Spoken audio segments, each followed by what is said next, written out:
Nakadto di ami sa SM Mall sa Davao City guys, and grabe siya kadako. Nindot kayo siya guys kay dagan kayo siya mga baligya, and then mura pud siya og Mall of Asia. Dako pud kayo kag kasuroyan guys diha sa SM Mall, and especially naapoy children's train. So before mi nagsuroy-suroy sa SM Mall dito sa Davao City guys is nangaon sa misa ko nga husband og paniuto kay tungod di gutom na kayo mi. Nag-order mi og pagkaon guys, ang resulta wala na mo nahurot. Kay ga-order kog seafood guys, niabi man ako gamay ra ang bowl, dako maday kaayo, so wala na ko nahurot guys ug dili po ko matabangan og kaon sa kong bana kay tungod dili man siya mukaon og seafood. Kung mangutana mo guys nganong dili mo kaon og seafood ang akong bana, well nagabasa na siya og Bible guys nga mga Old Testaments. Wala na siya nagbase sa New Testaments guys, sa Old Testament yun na siya ug mao po na ang iyang ginatuan. By the way guys, nay nangutana sa kuha kung naana ba daw mi anak ug nganong wala pa pud mi anak. Well, wala pa jud mi anak guys ug wala pa pud mi nagplano karon nga tuiga mang anak mi kay naa pa mi plano sa among future. Usa pud guys, gusto sa akong bana nga ma-enjoy sa nako ang pagkabatanon karon kay ningon man siya nga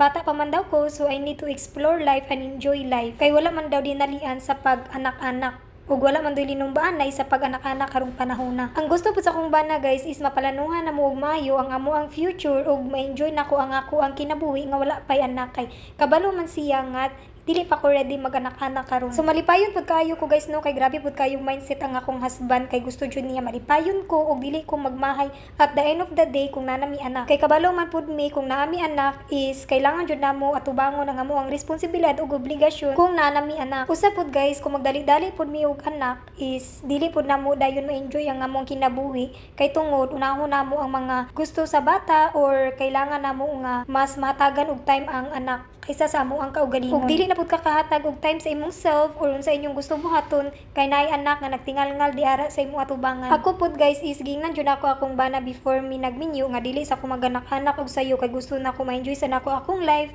magbakasyon or unsa pa bay buhaton di ara sa kalibutan nga gusto pud nako ma-experience sa wala pa koy anak. Kay kabalo man ko pag nakoy anak kailangan na nako ihatag nako akong time ug responsibilidad ug obligasyon usa ka inahan. Ug dili pud sayon mag-anak-anak guys if dili pa ka ready and wala pa nimo na experience ang life, then mag-regret ra jud ka at the end of the day. So mao nang nakasabot ang ako ang bana guys ug kabalo siya nga dili pa ko ready and gusto pud niya nga mag-anak mi nga ready na ming duha. So mao nang gihatag niya ang iyahang time og best para ma-enjoy nako ang life nga wala pa mi anak. So sa karon guys is malipayon ming duha nga wala pa mi anak ug gaplano pud mi sa future nga ma-settle na mo ang amo ang life tapos successful na mi, and then pwede na dayon mi maka-anak kay tungod na naman mi ikahatag sa ila kung unsang ilahang mga gusto. Kay kung nana po kay anak is ihatag jud nimo tanan mga gusto nila, especially mag-eskwela na and then kana daghan na jud kayo mga responsibilidad na angay nimong atubangon kung ikaw na mahimong inahan. So mao na nga wala sa jud mi nag-anak karon. So nay nangutan nato guys nga kinsa ba tong bata nga ako ang gigunitan. Well ako to pag umangkon kay ang akong igsoon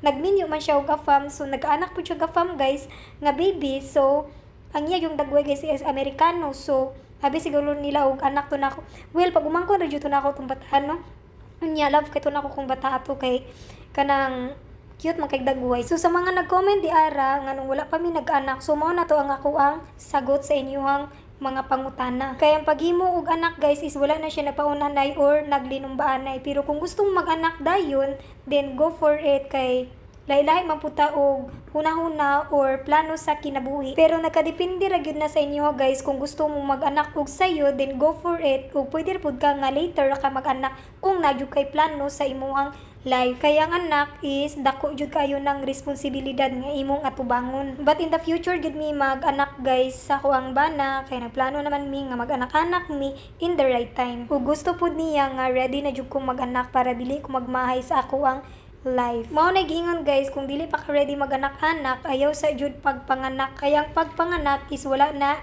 linumbaanay or dinalian. Sa katong gusto mag-anak og sayo, padayon lang mo sa imong kinabuhi kay musunod ra ko sa inyo ha.